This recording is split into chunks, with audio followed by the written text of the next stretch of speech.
We found ourselves walking through a public park. I turned to her. This is nice, huh, Yuri? I will say it is nice to get some fresh air. It feels like the weight of the world has finally been lifted off my shoulders. Hey Yuri, I think that will be good. Hey Yuri, I know that will be what will be good. And Wood said, ah! I shake her head. I take her hand and run off into the trees.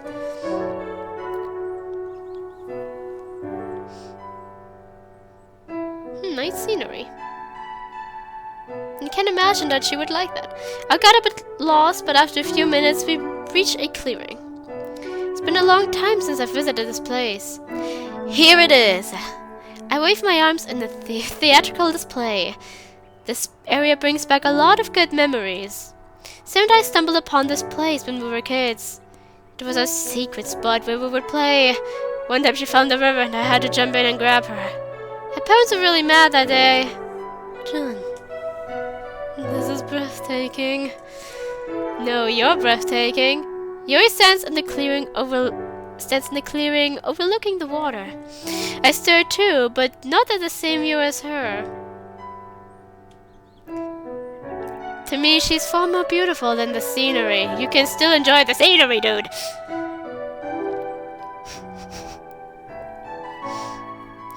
Maybe I just have a very different way I have my loving.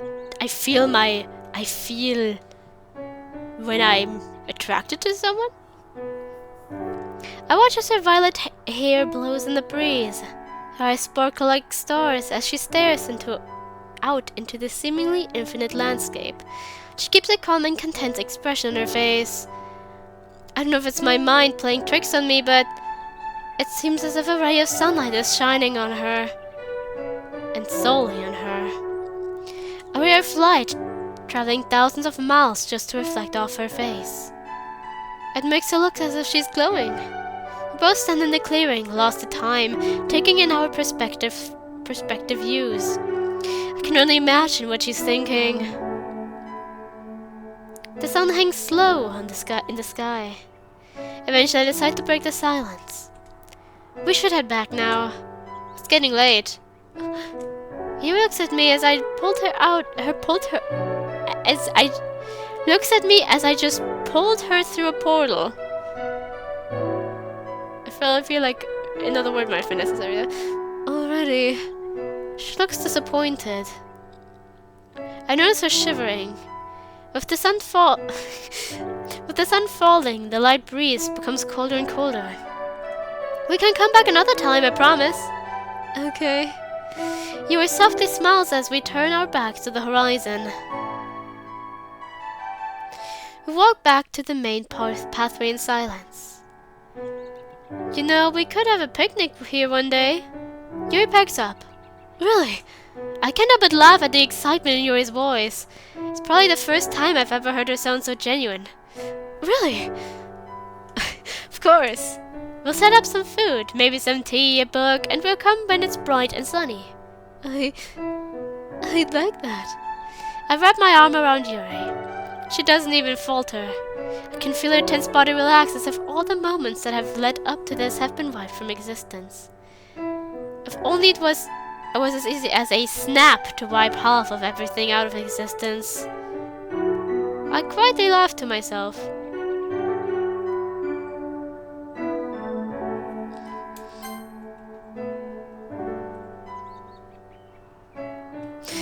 Was this one Avengers? Was it the Avengers movie? Was it out? When was it published?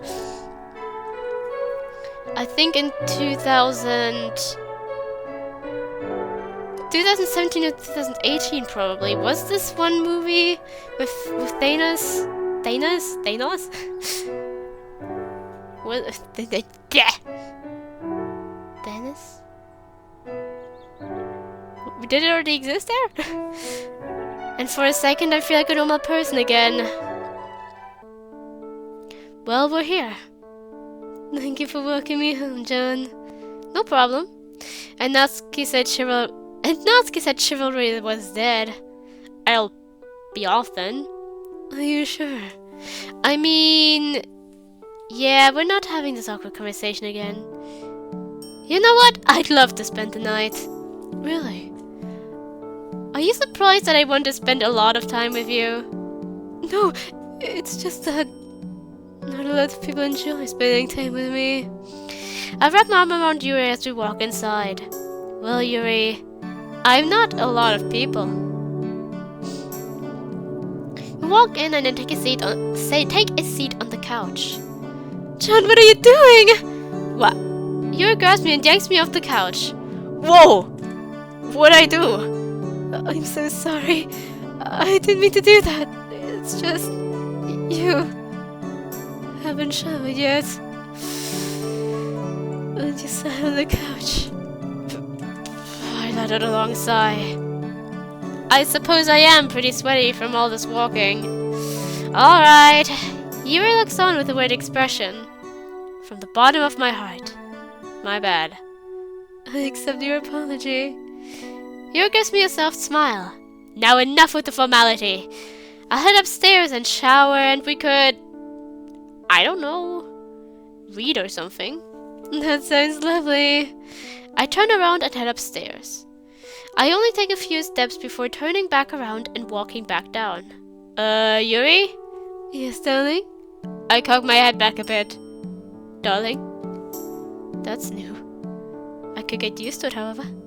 Anyway, I don't have a change of clothes. Oh, well, you can use mine. Excuse me? Yuri scans me head to toe. We're about the same height. It takes every inch of willpower in me not to comment on the drastic differences between mine and Yuri's thickness. Well, what if you're not that different in thickness? What's wrong, John? You don't feel comfortable in wearing a kimono? My face grows hot, as if Yuri has no AC in her house. I guess we're in Doki Doki land again. I'm not trying to... I'll stop trying to make sense of in which country we're in. Like, some things seem to be Japanese, and then it seems again... to not be Japanese. No, I can wear a kimono. A kimono. I thought it was a spelling mistake. I was so used to already. I thought it was a spelling mistake. Oh no, I'm so sorry. I can wear a kimono. Kimono. That. Well then, in that case, they're in the middle drawer. Yuri walks away with a sense of victory in her step. Meanwhile, my face is red from ear to ear. I guess it's time to throw out my masculinity and put on women's pajamas. Huh? Not to sound mean, but I'm somewhat fortunate Yuri doesn't have many friends to tell this to. If Natsuki found out about this, I'd never live it down. I continue my trek upstairs.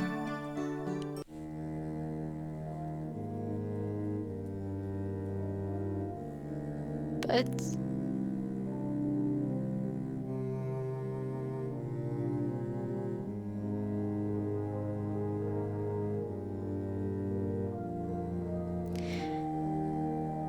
men do wear kimonos, whatever.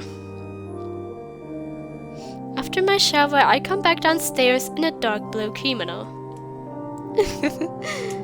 Yuri does a poor job at covering up her laughter. Why would it be so funny? Yeah, get your laughs out now. I don't know about you, but I think I rock this kimono pretty well. I do a quick spin to show myself off. You do look rather dashing. Yuri is holding a tray with a teapot and 2 little cups. It appears she also got dressed in her own sleepwear. The tea must still be fresh as I can see the steam rising off. I thought we could sit down and have a cup of tea while listening to the rain. I've been so caught up in my appearance I didn't even realize that it was now pouring outside. Oh, alright. That sounds like a great idea. Do you mind if we go upstairs? My bedroom has a bigger window. Sure. That does look like a pretty big window. Once in her room, I take a seat on her bed. Yuri pours us both some tea and hands me my cup. Thank you. Yuri next pulls out a book. Would you mind if we finished it? Infinite Isolation. By the way, when I googled it earlier, I could not find I could not find it. The book you and I have experienced together for the past few months. The book with a twisted story of loss that brought us together, and now we're in the last chapter. Sure. The corners of our mouth grow. Teacups in hand, we enter our usual reading position. However, this time our bodies are even closer together. For a while, we just sit in silence, drinking, reading, and listening to the rain. We're in the last few lines of the book. Let's see. I sit down in the corner of the cell. I don't know what's worse, if I'm honest. Being surrounded by 4 concrete walls, or the fact that I'm alone. If there's one thing that all humans share, it's a fear of loneliness. Most people can accept death.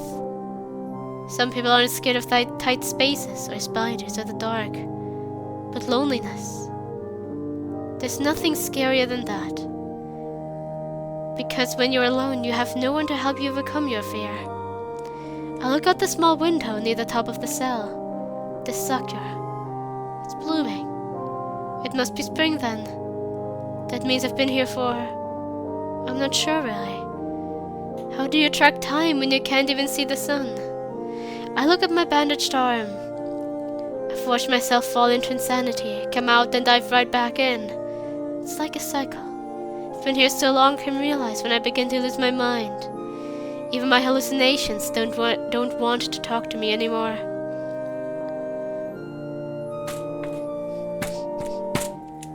Monstrous banging is heard outside my door. I scatter towards the center of the room and face it. The bang grows louder and louder, closer and closer, then stops. I stand in the center of the room, my heart pounding. The air is thick. I don't dare make a sound for I fear breaking the fragile silence. My vision is focused on the steel door that has kept me locked away. It's on the scraping metal, placed and fills the room. I shut my eyes instinctively, but my eyes never leave the door. I hold my breath, and the door creaks open. Wait, what? That's it? I look at Yuri. I suppose for now we wait for part 2 to come out. I let out a sigh. Fair enough. I set the book on the nightstand. I enjoyed it. Really? Yes. Thank you for sharing this book with me. Yuri turns red as she tries to hide her smile, but continue to listen to the raindrops pour. Once the tea is all gone, Yuri lets out a yawn. Tired? Yuri closes her eyes and rests her head on my shoulder. We settle up next to each other and we listen to the outside world. The melodic symphony of raindrops continue to pound on the roof. John? Yeah? This may be an odd question, but how come your parents are never home? Oh, I'm sorry if that's the person I know. No, it's fine. I think it's important you know. I put my arm around her and pull her close.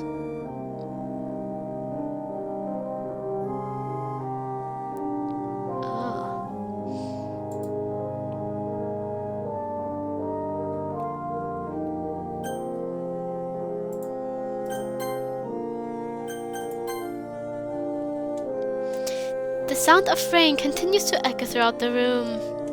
I can feel our heartbeats sinking to the... It's like sinking to the rhythm of them hitting the roof. When I was a kid, maybe 10 or 11-ish, my parents got hit with a bit of a financial problem. I was real young, so I didn't really remember the specifics of it. However, I do remember my parents sitting me down and telling me they were separating. They made me choose who I wanted to live with. I know it may seem like a lot to put on a child, but they wanted to make sure they did what was best for me.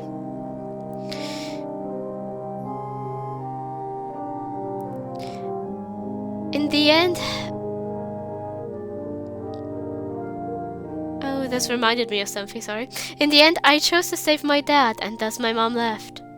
I'm sorry. It's fine. It was a long time ago. After my mom left, she got a job in a big banking company and moved away. I was lucky enough, however, for both my parents to be civil, and both still agreed to take care of me. You're very lucky to have two parents to care about you. That's what I thought as well. Eventually, my dad's business tanked, and once again we had a financial hole. After that, he left for the military. He left you? Basically. After his business fell, he couldn't afford to raise me, and with my mom a quarter across the world, she couldn't be there for me either. So the only way my dad could earn money was to join the military. They give him checks, most of which go to the house for bills and stuff. And with the money my mom gives me, money my mom gives me, I use on groceries and other commodities. It's not much, but it's enough to get by without struggling. Well, physically I'm fine, but it does get lonely. Being home by yourself for months at the time. Yuri looks deeply at me. Her eyes glisten. Oh, she looks sweet right now. She moves her hand and brushes her thumb along my cheek. It's only now that I realize I've been lightly crying this entire time. Yuri throws her arm over me and buries her head into my chest. Thank you. For what? For telling me your story. I relax a bit. I place my hand on Yuri and begin to lightly pat her head. Her soft breathing begins to calm my nerves. I listen to the pounding of raindrops as I close my eyes. And lean back onto the bed. Yuri and I lay resting on each other. John, can you promise me something? What is it? Whenever the sequel of the book comes out, A Sakura's Guide, can we read it together? I remained silent for a moment. I thought that was already implied. Well, I didn't want to assume anything. Fair enough. I begin to run my fingers through her soft hair. Okay, I promise that when the book comes out, we will read it together. Yuri doesn't say anything in return. Instead, she just hugs me tighter. I love you, John. I love you too. There's that word again. The word I don't quite understand the meaning of. But yet, I still say it. Because it's the only word that I can think of in the moment.